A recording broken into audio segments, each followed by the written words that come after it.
So what's so wrong with shaming shoplifters? Dirty Jobs host Mike Rowe is taking heat after speaking up for a liquor store owner who posts the pictures of thieves he catches in the front window of his store. Now, critics say this is going too far, but John, you agree with Mike Rowe and the shop owner on this? Of course I do. Businesses are private property. It's the right of the business owner to expose those thieving from that property.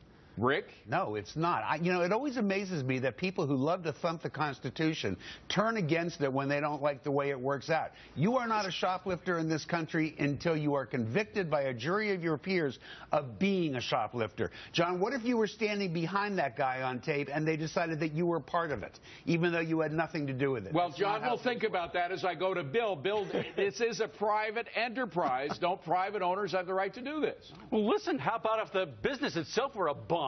I could go into Yelp and convict it in public opinion without having any evidence at all. So does the business have the right? Yes or no? Yes, it sure, does. Mike, what do you think? For the goose. Yelp is an opinion, not Mike. Go ahead. If I had a business, I wouldn't do it. I would be concerned about collateral damage, and you know what? I have to side with Rick on this. How far do we want to go to posting people as guilty that we don't know if they're guilty or not? Wow, that's kind of a scary point, Sabrina. We've gotten to this point in our society where even if you believe in private property, you're afraid to do something like this.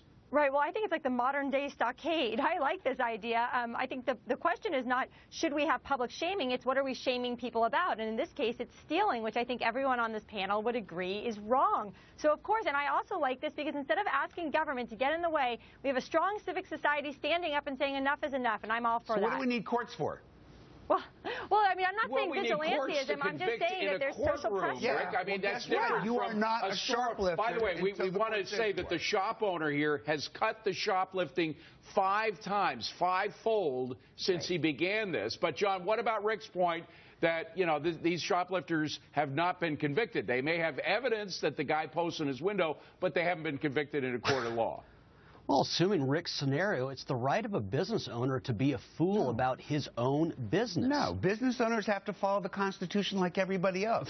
And I thought what was going to be scary was how is that violating the Constitution to call somebody a shoplifter? Don't I have freedom of speech? Don't I have the right to say that, particularly if I have evidence? You do, until the lawyers Hold on a second. Go ahead, Until Bill. the lawyers get a hold of you. When the lawyers get a hold of you, you'll be intimidated. You won't do it after all. Well, what happens, Sabrina, if in fact the lawyers do come out and some of these shoplifters get the lawyers, and I don't know what they're going to convict these shop owners on. Do you?